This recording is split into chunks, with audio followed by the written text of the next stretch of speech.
శుభోదయం. నమస్కారం సార్. నమస్కారం నమస్కారం. క్షమించాలి ఆలస్యాన్ని. పర్లేదు పర్వాలేదు పర్వాలేదు పర్వాలేదు. మందే మనమేగా. మనమే మంది మందే మనమే కాబట్టి. ఒక మిత్రుడు వచ్చాడు మార్నింగు. ఉమ్, ఏంటంటే మాట్లాడడం వెంటనే పంపించలేక లేట్ అయింది. సరే మొదలెడుతున్నా. ప్రారంభించండి. సంస్కృతి సంపద యూట్యూబ్ ఛానల్ తరపున అందరికీ స్వాగతం. ఐ రిపీట్, సంస్కృతి సంపద యూట్యూబ్ ఛానల్ తరపున అందరికీ స్వాగతం.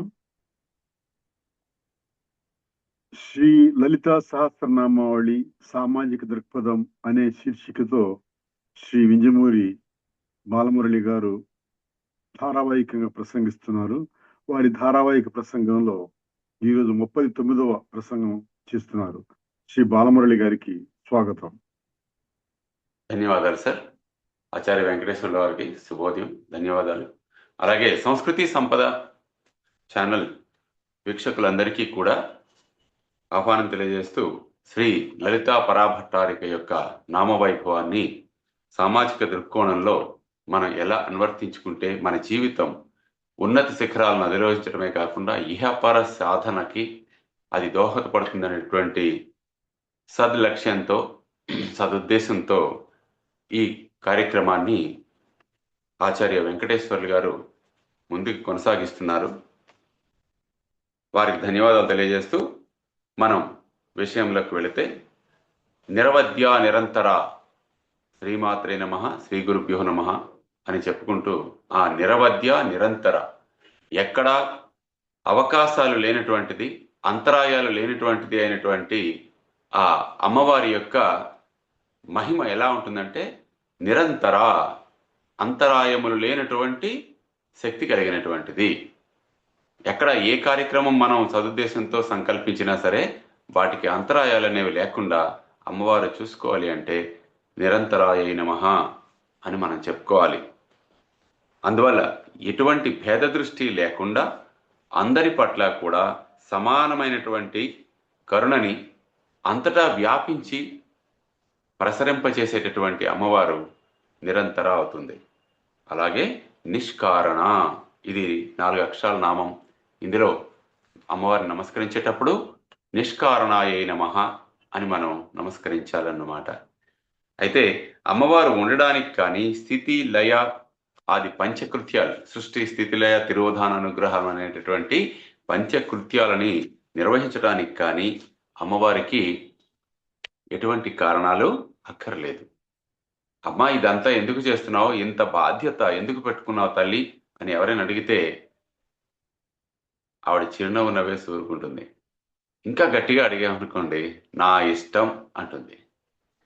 ఇక్కడ విశేషం ఏమిటంటే, ఎందుకు చేస్తున్నావు తల్లి అంటే అంతే, అది నా ఇష్టం, ఈ లీల నాకు నచ్చింది, నేను చేస్తున్నాను. చిన్నపిల్లవాడు ఆట ఆడుకుంటే ఎందుకురా ఈ బొమ్మతోనే ఆడుకుంటున్నావు అని అడిగితే అది నాకు ఇష్టం అంటాడు అంతే, దానికి కారణాలు ఏమి ఉండవు. అలాంటి నిర్మలమైన పసి హృదయమే అమ్మవారి హృదయం. అంటే అమ్మవారిని మనం అనుగ్రహింప చేసుకోవాలి, మన పట్ల ఆవిడ కరుణని ప్రసరింప చేసుకోవాలి అంటే మనం కూడా ఆ పసి హృదయం తాలూకా ఛాయల్ని, ఆ పసి హృదయ లక్షణాలని, మనం ఆ సౌకుమార్యాన్ని లాలిత్యాన్ని పెంపొందింపజేసుకోవడమే సాధన. అటువంటి సాధన మనకుంటే తప్పనిసరిగా అమ్మవారు ప్రేమతో ఒడిలోకి తీసుకుంటుంది, మన ఈ జీవితాన్ని సార్థకత చేస్తుందన్నమాట. కారణం ఏమిటి అనేటువంటిది మనం ఎప్పుడూ ఆలోచించవలసినటువంటి అవసరం లేదు.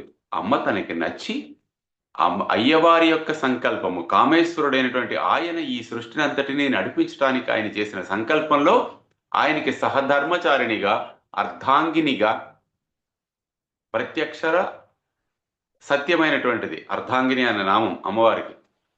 నిజంగానే ఆవిడ సగభాగం పరమేశ్వరునికి కనుక ఆమె ఆయన యొక్క శరీరంలో సగభాగమే కాకుండా ఆయన యొక్క సంకల్పాలలోని, ఆయన యొక్క కార్యక్రమాల్లో కూడా సగభాగంగా ఉండి నడిపిస్తున్నటువంటి పెద్ద ముత్తైదువ, ఆది ఇల్లాలు, ఆదిమ దంపతులు అని అందుకే వాళ్ళని అంటారు.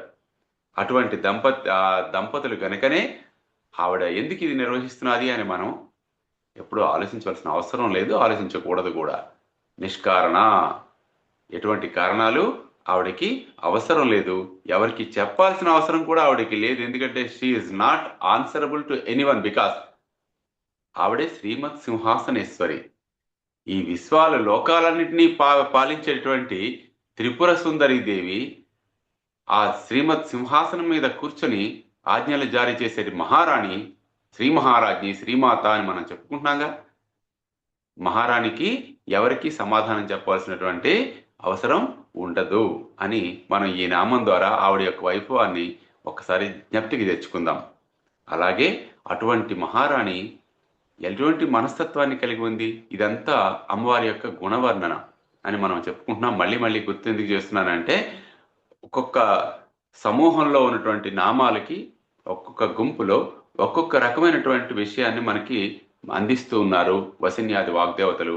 వారికి కూడా ధన్యవాదాలు తెలియజేసుకుంటూ, నమస్కరించుకుంటూ భక్తితో, ఎటువంటి దోషము పాపము అంటనిది నిష్కలంక అమ్మవారు. నిష్కలంకాయ నమః అని మనం అమ్మవారిని ధ్యానించుకోవాలి. ఇందులో కళంకము పాపము అనేది ఎవరికి సంబంధించినటువంటివి? మానవ లోకానికి, మనకి సంబంధించినటువంటివి. అతీంద్రియ సూక్ష్మ లోకమైనటువంటి పైలోకాలకి ఇవి వర్తించవు. ఎందుకంటే అసలు ప్రవర్తనకు మంచి చెడు అనే ఉండవు. ఒకరిని మనం గమనిస్తున్నప్పుడు అక్కడ మనం ఉండకుండా అమ్మవారు ఉంటే అప్పుడు గమనిస్తున్న మనకు, గమనించే వారికి కళంకాన్ని ఆపాదించే ప్రసక్తే ఉండదు. ఇది కొంచెం కఠినంగా ఉంది అర్థం చేసుకోవడానికి కదా. విషయం ఏంటంటే, సరళంగా మనం చెప్పుకున్నట్లయితే, ఎదుటి వారు మనని విమర్శిస్తూ ఉన్నప్పుడు వారిలో మనని విమర్శించాలనేటువంటి ఆలోచన కలగడానికి కారణం ఏమిటి? ఏదో ఒక కారణం మన నుంచి వారిలో ప్రేరేపణ కలిగించి వాళ్ళని ఆ విధంగా విమర్శించేటట్లు చేసింది. Let us search for the cause, not for the rivalry. శత్రుత్వాన్ని గురించి మనం ఎందుకు శత్రుత్వం పెట్టుకున్నాడు, ఆ శత్రుత్వాన్ని ఎలా నశింపచేయాలి, అది కాదు. ఎక్కడ హోమియోపతి డాక్టర్లా మనం ఆలోచించాలి, ఎలోపతి డాక్టర్లా కాదు. అంటే కార్యకారణ సంబంధాన్ని కూలంకషంగా చర్చించి, పూర్వాపరాలు ఆలోచించి, శారీరక మానసిక సంబంధమైనటువంటి లక్షణాలన్నింటినీ సమాలోచించి ఒక హోమియోపతి డాక్టర్ ఏ రకంగా అయితే రోగికి రోగ నివారణకై ఔషధాన్ని నిర్ణయిస్తాడో, అలాగా మనం ఏంటంటే కార్యకారణ సంబంధాన్ని నిర్ణయించే ముందు మనలో ఏమైనా లోపాలున్నాయా, అవతల వ్యక్తి మనల్ని విమర్శిస్తున్నప్పుడు అని, నాలో ఉన్న ఆత్మ, ఆయనలో ఉన్న ఆత్మ కూడా అమ్మవారే కదా. ఆత్మవత్ సర్వభూతాని అని కదా పరమేశ్వరుడు చెప్పినటువంటి మాట. కాబట్టి పరమేశ్వర తత్వాన్ని అవతల మనం గ్రహించినట్లయితే మనకేంటంటే ఎటువంటి లోపాలు ఇతరుల్లో కనిపించవు. మన లోపాలు వాళ్ళ ద్వారా మనకు తెలియజేస్తున్నాడు ఆ భగవంతుడే అని అనుకున్నట్లయితే, మనం ముందు మన తాలూకా లోపాలను సర్దుకొని మనం సక్రమమైన మార్గంలో నడవడానికి మనం ప్రయత్నించే అవకాశం మనకు వస్తుంది. ఆ అవకాశాన్ని వారి రూపంలో కల్పించారని భావించినప్పుడు మనకి విద్వేషాలు కానీ రాగద్వేషాలు కానీ మనకు అంటవన్నమాట.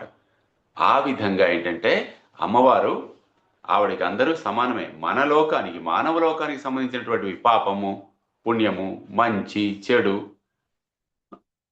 ఇవన్నీ, ఈ లక్షణాలు అమ్మవారికి సంబంధం లేనటువంటివి. ఆవిడ అందుకే నిష్కళంక, అందరూ సమానమే. ఒక బ్యాంకులో దొంగతనం చేయడానికి వెళ్ళేటటువంటి దొంగ కూడా వాడికి నచ్చిన దేవుడికి దండం పెట్టుకుని, స్వామి ఈరోజు నా కార్యక్రమం సక్రమంగా అయిపోవాలని దండం పెట్టుకుంటాడు. అది తప్పు పని కదా. భగవంతుడు ఎలా సహాయం చేస్తాడండి అంటే, ఆయనకి అందరూ ఆయన బిడ్డలే. ఎవరికి ఇవ్వాల్సినటువంటి అవకాశం వారికి ఇస్తూ, వాళ్ళు మారడానికి మార్గాలు ఆయన కల్పిస్తూ ఉంటాడు. దాన్ని వినియోగించుకున్నవాడు తప్పు చేసినా పశ్చాత్తాపడి సన్మార్గంలోకి మళ్లించబడతాడు. వినియోగించుకోలేనివాడు పతనం చెందుతాడు పాప మార్గంలోకి వెళ్ళి. కాబట్టి ఇక్కడ భగవంతుడు చేసిన అద్భుతమైన సృష్టి ఏమిటి అంటే, కేవలం మానవుడికి మాత్రమే ఇచ్చిన వరం ఏమిటంటే, నీ యొక్క మార్గాన్ని నీవే నిర్ధారించుకో అనేటటువంటి స్వేచ్ఛని మనకి ఇవ్వటం. ఆ స్వేచ్ఛని మనం సద్వినియోగం చేసుకుంటే ఈ జన్మ సార్థకతతో పొందుతుంది. అది దుర్వినియోగం చేసుకుంటే ఈ జన్మని మనం కోల్పోయి అని మళ్ళీ మళ్ళీ జన్మ ఎత్తి చర్విత చర్వణంలో అవుతూ పునరపి జననం పునరపి మననం జఠరేశయనం మూఢమతే అని శంకరాచార్యుల వారు చెప్పినట్లు ఈ జనన మరణ చక్రాల వలయంలో మనం మళ్ళీ అలా తిరుగుతూ తిరుగుతూ బాధలు పడుతూ నశిస్తూ పుడుతూ ఈ చర్విత చర్వణం అలా అవుతూనే ఉంటుంది. రిపీట్ అవుతుంటుంది. Because this is a circle, life is a circle and death and life also, death and birth also a circle. ఈ వలయంలో చిక్కుకోకుండా వలయం నుంచి బయటికి రావటానికి మనని ఆ శ్రీమాత రక్షిస్తుంది. కాబట్టే అందరినీ కూడా ఉద్ధరించాలి, అందరూ ఆమె బిడ్డలనే అని ఆవిడ భావిస్తుంది. కాబట్టి మన కళంకాలు మనం చేసినవి కనుక ఈ శరీరానికి సంబంధించినవే కానీ ఆత్మకి సంబంధించినవి కావని మనం అనుకుంటున్నాగా. ఆత్మే అమ్మవారైనప్పుడు ఆవిడకి ఇవి అంటవు కదా, సింపుల్ లాజిక్. కాబట్టి ఈ రకంగా మనం ఏంటంటే అమ్మవారిని నిష్కళంకాయ నమః అని చూసి నమస్కరించి రోజుకు ఒక 10 సార్లు అనుకున్నాం అనుకోండి, ఆ తత్వం మనకు వంటపడుతుంది కదండి. కళంకములకు అతీతమైనటువంటి మానసిక స్థితిని మనం సంపాదించటమే ఈ నామం యొక్క లక్ష్యం. భక్తి వస్తుందండి, పుణ్యం వస్తుందండి, స్వర్గం వస్తుందండి, సుఖాలు ఉంటాయండి, ఇవన్నీ సాధారణమైనటువంటి వాళ్ళు ఆలోచించే విధానం. నిజమైనటువంటి సాధకునికి ఈ అంశాలతో ఎటువంటి సంబంధం లేదు. మన జీవితాన్ని సమ్యక్ మార్గంలో సన్మార్గంలో నడిపించడానికి ఉపయోగపడేటువంటి బోధన ఇందులో ఏమున్నది అది ఆలోచించాలి. హిందూ ధర్మంగా ఆలోచించాలి. హిందూ ధర్మాన్ని ధర్మంగా అర్థం చేసుకోవాలి. హిందూ ధర్మాన్ని ఆదర్శంగా అర్థం చేసుకోవాలి, కానీ చాదస్తంగా అర్థం చేసుకోకూడదు, మూఢనమ్మకాలుగా గమనించకూడదు. ఒక అంశం మనకి మూఢనమ్మకంగా కనిపించింది అంటే దాని పూర్వాపరాలు పూర్తిగా వేళ్ల వరకు వెళ్ళి కూలంకషంగా తెలుసుకోవాలి. అప్పుడు నిజంగా నీకు అది మూఢనమ్మకం అనిపిస్తే అప్పుడు చాదస్తం ఛాందసభావం అనాలి. కానీ మనకున్నటువంటి పరిమిత జ్ఞానంతో ఏ ఆచారాన్ని, ఏ పద్ధతిని, ఏ అంశాన్ని కూడా తూలనాడరాదు, తృణీకరించరాదు. అలా తృణీకరించడం అనేది మన తాలూకా తేలికతనాన్ని తెలియజేస్తుంది. నిండుకుండ తొణకదు, హిందీలో అదే అంటారు, అధి జల్లి గగరి సలికత్తు జాయ్. సగం నీళ్ళున్న కుండే తొణుకుతుంది. కాబట్టి జ్ఞానం అనేది సంపూర్ణమైనప్పుడు అది ఎలా ఉంటుందంటే తైలధారలా ఉంటుంది, అంతరాలు లేకుండా ఉంటుంది. నిరంతర అంటే అదే అర్థం. మళ్ళీ మరొకసారి జ్ఞాపకం చేసుకుందాం. ఆ రకంగా నిష్కళంకమైనటువంటి మనస్సు కలిగినటువంటి అమ్మ, ఈ పాప పుణ్యాలకి ఆవిడికి సంబంధం లేదు. సముద్రం ఉంది, సముద్రంలోంచి అలలు వస్తున్నాయి, కెరటాలు ఇంత పెద్ద వస్తున్నాయి అంటాం మనం. సముద్రం పొంగుతున్నది అని మనం అంటామా? కెరటాలు వస్తున్నాయి అంటాం. కెరటాలు ఏమిటి? సముద్రమే కదా. సముద్రం కెరటంగా మారింది, కెరటం మన ముందుకు వచ్చింది. కెరటం వచ్చి నా పాదాలను తాకింది అంటావు, సముద్రం వచ్చి నా పాదాలను తాకింది అంటావా? సముద్రం రాదు, సముద్రంలో కెరటాలు వస్తాయి. మరి సముద్రానికి కెరటానికి తేడా ఏంటండి? అభేదమే కదా. అందులో ఉన్నది నీరే, ఇందులో ఉన్నది నీరే. ఒక శక్తి ఆ రూపం దాల్చింది, నీకు ఇంకొక మార్గం, దానికి ఇంకో పేరు మనం పెట్టుకున్నాం గుర్తించడానికి. అమ్మవారు తన యొక్క రూపాలైనటువంటి తన యొక్క లక్షణాలని వివిధ జీవ జంతువుల రూపంలో ఈ విశ్వంలో అనేక రూపాల్లో ఆవిడ వ్యక్తం చేసింది. అటువంటి వ్యక్తమైనటువంటి ఈ వ్యక్త ప్రపంచానికి, మన చర్మచక్షువులతో దర్శించగలిగినటువంటి వ్యక్త ప్రపంచానికి, అవ్యక్త ప్రపంచానికి లక్షణాలు వేర్వేరుగా ఉంటాయి. ఆ లక్షణాలు దీనికి వర్తించవు, ఈ లక్షణాలు దానికి వర్తించవు అని మనం సూక్ష్మంగా గ్రహిస్తే చాలు. కాబట్టి ఇలా అభిప్రాయాలు ఏర్పరచుకోవడం, ఒకరిని ఏంటంటే చెడుగా అంచనా వేయడం మనం తగ్గించుకుంటే మనలోనే ఆ దైవీ శక్తి అనేది ప్రజ్వలించి ముఖంలో ప్రస్ఫుటమవుతుంది తేజస్సు రూపంలో. కొంతమంది ముఖాలు చూస్తే మనకేమనిపిస్తుంది? ఆహా, ఏం వెలుగుతున్నాడు అనిపిస్తుంది. కారణం ఏమిటంటే వారు వెలుగుతున్నది ముఖంలో కాదు, హృదయంలో. అది గమనించాలి. అక్కడ ఆ శక్తి వెలుగుతోంది, ఆ తాలూకా వెలుగు ముఖంలో కనిపిస్తుంది అన్నమాట. సూర్యుని యొక్క కాంతి చంద్రునిలో ప్రతిఫలించినట్లు హృత్సూర్యుడు హృదయంలో ఉండేటువంటి సూర్యకాంతి ముఖం అనేటటువంటి చంద్రుడిలో బయటకు వస్తూ ఉంటుంది. అలా ఆ రకమైనటువంటి తేజస్సు రావాలి అంటే నిష్కలంక హృదయం కలిగి ఉండాలి. మన ఆలోచనలు, మన చేతలు, మనోవాక్కాయ కర్మలు త్రికరణ శుద్ధమై ఉండాలి.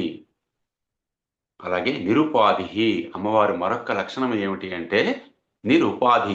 ఉపాధి అంటే ఏమిటండి? ఉపాధి అంటే ఆధారము. అమ్మవారికి ఏ విధమైనటువంటి ఉపాధి అవసరం లేదు. ఉపాధి ఆధారభూతమైనటువంటి ఈ శరీరం, మా ప్రాణం మనకున్నది. ఈ ప్రాణానికి ఉపాధి ఏమి అంటే శరీరం. రమణ మహర్షి గారి మాటలు బాగా తెలిసిన వాళ్ళకి, ఆయన అనుయాయులకి, భక్తులకి ఒక విషయం క్లియర్గా స్పష్టంగా తెలుస్తుంది. ఆయన అంటూ ఉండేవారు, దీనికి జబ్బు చేసింది అని. తన శరీరానికే వచ్చింది జబ్బు. ఆయన చెప్పుకోవాలంటే మనం డాక్టర్ దగ్గరికి వెళ్తే డాక్టర్ నాకు ఒంట్లో బాగాలేదు, జబ్బు చేసిందని చెప్తాం. కానీ ఆయన అలా అనేవారు కాదు, దీనికి జబ్బు చేసింది అనేవారు. ఇది ఏమి పిచ్చి ఆలోచన అని మనకు అనిపిస్తుంది. కానీ అది ఎందుకంటే మనకు ఆ తత్వం, ఆ స్థాయికి మనం చేరలేదు కాబట్టి మనకు అది పిచ్చి ఆలోచనలా కనిపిస్తుంది. కానీ ఆయనకి ఈ శరీరానికి అతీతుడు, ఆయన ఆత్మకి సంబంధించినటువంటి వాడు కాబట్టి పరతత్వాన్ని దర్శించినటువంటి వ్యక్తి కనుక ఆయనకి ఈ శరీరం అంటే ఏమిటో ఆయనకి స్పష్టంగా తెలుసు. తానెవరో, తాను ఉంటున్నటువంటి శరీరం ఎవరో, తను అంటే ఏమిటో ఆయనకి స్పష్టంగా తెలుసు కాబట్టే ఆయన మహర్షి. అందువల్ల ఉపాధులు అవసరం లేనటువంటి శక్తి ఏదైనా ఈ ప్రపంచంలో ఉంది అంటే అది ఆ పరమేశ్వరి, పరాత్పరి, ఆ తేజోమయి అయినటువంటి శ్రీమాత అని మనం గమనించాలి. ఆవిడకి అవసరం లేదు. ఇక్కడ ఒక చక్కని ఉదాహరణ చెప్పారు మన మాస్టర్ గారు, జిఎల్ఎన్ శాస్త్రి గారు. ఏమిటి చెప్పారంటే, మనం వివాహ పత్రికల్లో, శుభపత్రికల్లో వేస్తాం కదా, ఒక శ్లోకం రాస్తాం, జానక్య కమలాంజలాంజలి పుటే యా పద్మరాగాయిత అని చెప్పేసి. అక్కడ ఆవిడ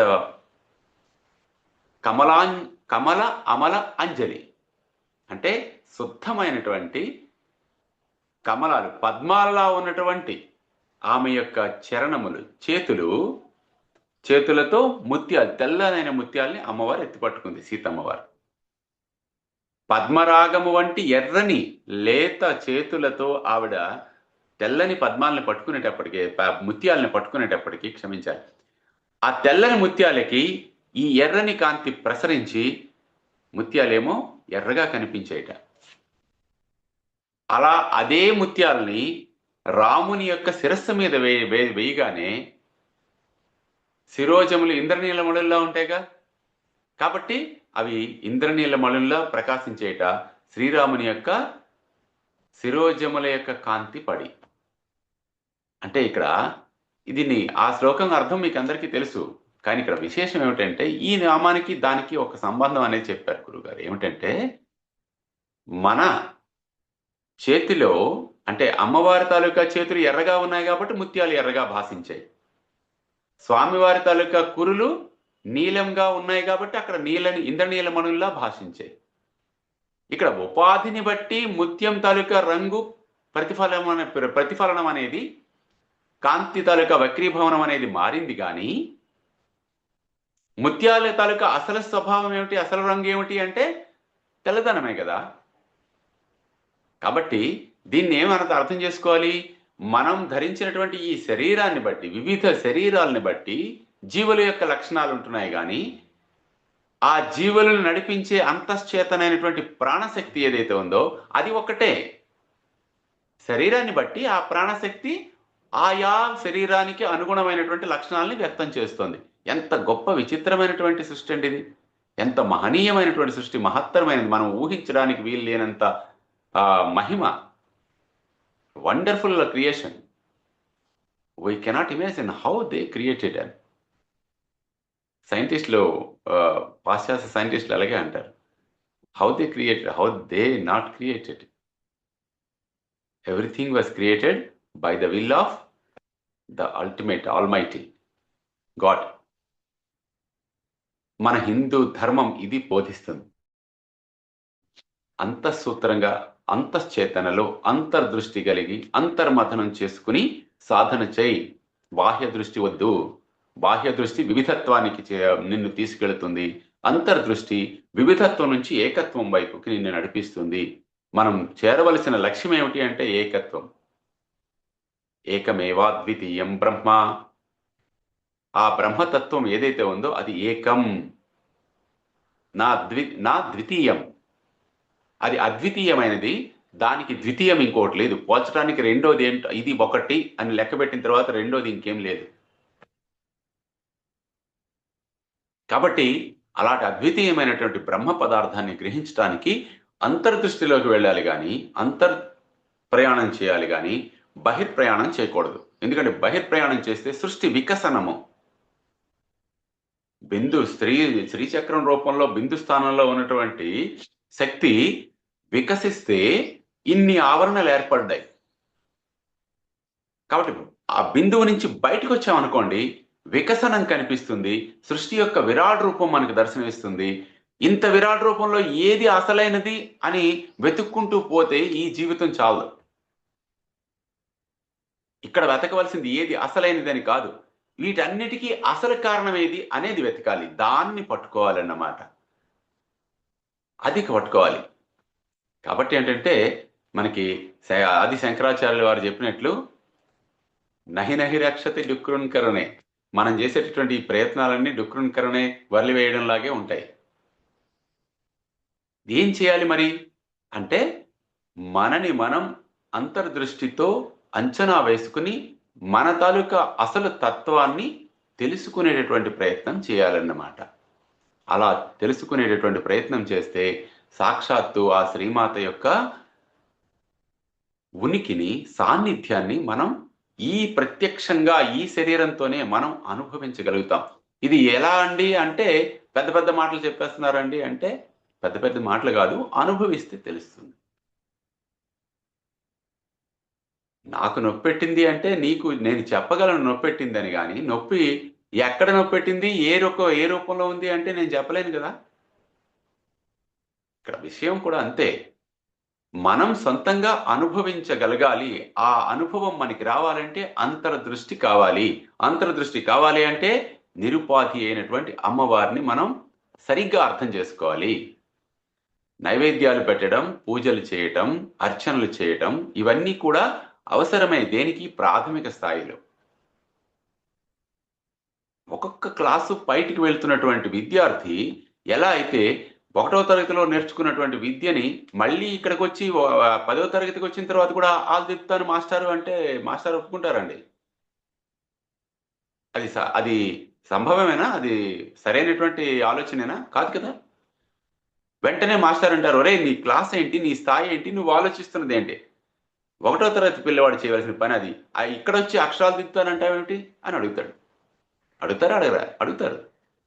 అంటే నీ స్థాయికి తగినట్టు నువ్వు ఆలోచించాలి. ఎవరి సాధన స్థాయిల్ని బట్టి వాళ్ళు ఆలోచించాలి. ఏ స్థాయిలో ఉన్న వాళ్ళకి ఏ రకమైన సాధన అవసరమో ఆ రకమైన సాధన ఇవ్వాలి. అలాగే 10వ క్లాసు లెక్కల పుస్తకం తీసుకెళ్ళి 1వ తరగతి పిల్లవాడికి ఇస్తే వాడు దాని మీద ఏం సాధన చేయగలుగుతాడండి? వాడి స్థాయికి చాలా ఎక్కువ. కాబట్టి వాడికి అక్కడ ABCD ఇవే చెప్పాలి. అలాగే మన గురువులు కూడా మనకి ఇచ్చేటప్పుడు ఈ రకమైనటువంటి సాధనా స్థాయి, సాధకుని యొక్క శక్తి సామర్థ్యాలను అనుసరించి మనకి చెప్పడం జరిగిందనమాట. మనం ఒక్కొక్క స్థాయిని పైకి ఒక్కొక్క మెట్టు ఎక్కి వెళుతూ ఉంటే అప్పుడు మనకి అసలైన తత్వాన్ని అవగాహన చేసుకుని ఏ తత్వము మనది కాదు అనేటటువంటి అద్వైత భావన ఏర్పడుతుంది. ద్వైతం నుంచి అద్వైతంలోకి ప్రయాణం చేయటం అన్నమాట సాధన అంటే. కాబట్టి అమ్మవారికి శరీరం అనవసరం. కాబట్టి ఆవిడ నిరుపాధి అని మనం చెప్పుకుంటాం. కర్మవాసనలతో కారణ సంబంధమైనటువంటి ఈ శరీరాన్ని మనం చూసినంతకాలం మనం కర్మ అతీతమైనటువంటి, ఈ దేహానికి అతీతమైనటువంటి పరతత్వాన్ని అర్థం చేసుకోవడంలో మరింత జటిలంగా మనం ప్రవర్తించవలసి ఉంటుంది. మరింత కష్టాల్లో మనం పడిపోతాం, కన్ఫ్యూజ్ అయిపోతాం, సంశయపడిపోతాం. అందువల్ల ఏంటంటే మనం ఆ రకంగా పరమార్థాన్ని, పరతత్వాన్ని అర్థం చేసుకోలేమన్నమాట. ఈ విధంగా మనం ఈరోజు చెప్పుకుని ఆ శ్రీమాత అనుగ్రహం అందరికీ ఉండాలని ప్రార్థించుకుంటూ స్వస్తి. శ్రీమాత్రే నమః. మీకు ఇంకొక 5 నిమిషాలు కావాలంటే కంటిన్యూ చేస్తారా? సరిపోద్దా? చేద్దాం సార్. అంటే టైం అడిగి తీసుకున్న అవతలయన్ని ముందుకు, అంటే మీరు కంటిన్యూ టైం చేయాలనుకుంటే కంప్లీట్ కాకపోతే ఇంకో 5 నిమిషాలు తీసుకోవచ్చు మీరు. కంప్లీట్ ఇది అయిపోయింది, ఇక్కడికి ఈ నామం కంప్లీట్ అయిపోయింది. అయిపోతే ముగిద్దాం అయితే. Sir sir. ఆ? నెక్స్ట్ ఇంకోటి ఏంటంటే, నేను ఇవాళ రేపటి రిపబ్లిక్ డే దీనికోసం ప్రిపరేషన్స్ కోసం స్కూల్కి వెళ్ళాల్సి ఉంటుంది ఇప్పుడు. నేను సో అయితే 10 ఇప్పుడు o'clock పర్లేదు, మీది వెళ్తానని చెప్పి అయిపోయింది కదా, వాళ్ళకి మీ టాక్ అయిపోయింది కదా. ఉమ్. ఓకే, ముగిద్దాం అయితే. సార్. శ్రీ లలిత సహస్రనామావళి సామాజిక దృక్పథం అనే శీర్షికలో ధారావాహిక ప్రసంగం చేసిన శ్రీ బాలమురళి గారికి ధన్యవాదాలు. ధన్యవాదాలు సార్. నమస్కారం. శ్రీమాత్రే నమః. మీకు పంపించాను, చూసారా? చూశాను, రాత్రి చూశాను. కృష్ణారావు గారి తాలూకా సెంటినరీ ఇవే చిన్న ఫంక్షన్ చేసాం. ఏదో చిన్నది ఉడతా భక్తిగా చేసినటువంటిదే, ఆయన స్థాయికి తగినది కాకపోయినా మా పిల్లలకి ఏంటంటే ఆయన యొక్క గొప్పతనం తెలియాలి అనేటువంటి ఉద్దేశంతో ఏర్పాటు చేశాం మా స్కూల్లో. అదే మున్రితం మీ స్కూల్లో చేశారా? మా స్కూల్లోనే చేసాం. మునరత్న గారు మున్రితం గారు ఒకటి వచ్చినట్టున్నారు కదా. వచ్చారు. అదే అదే అదే. అది బెంగాలీ ఛానల్, లోకల్ ఛానల్ అన్నమాట. వాళ్ళు వచ్చారు. ఆహా. మనకి అక్కడ కూడా ఇప్పుడు పేపర్లో పడుతుంది, రేపు పడుతుంది అనుకుంటాను న్యూస్. మన ఈనాడు వీళ్ళకి కూడా ఇచ్చాము. అయితే వాళ్ళు మరి బెంగాల్ న్యూస్ అని చెప్పేసి మాకు ఇది ఒరిస్సా ఏదైతే ఉందో, ఒరిస్సా ఎడిషన్ ఏదైతే ఉందో ఈనాడులో, అయితే ఆ ఒరిస్సా ఎడిషన్ లో పడుతుంది అనమాట మా న్యూస్. మన బెంగాల్ కంటూ ఎడిషన్ ఏం లేదు. ఈనాడు మనకి వెబ్ ఆన్లైన్ కానీ మనం సెర్చ్ చేసుకున్నట్లయితే దొరుకుతుంది. బహుశా రేపు రావచ్చు, న్యూస్ వస్తుంది. అన్ని ఛానల్స్ పంపించాము. రేపు చూద్దాం మరి. నేను నెక్స్ట్ టైం నా దగ్గరికి వస్తే నేను మీకు పంపిస్తాను. ఓకే.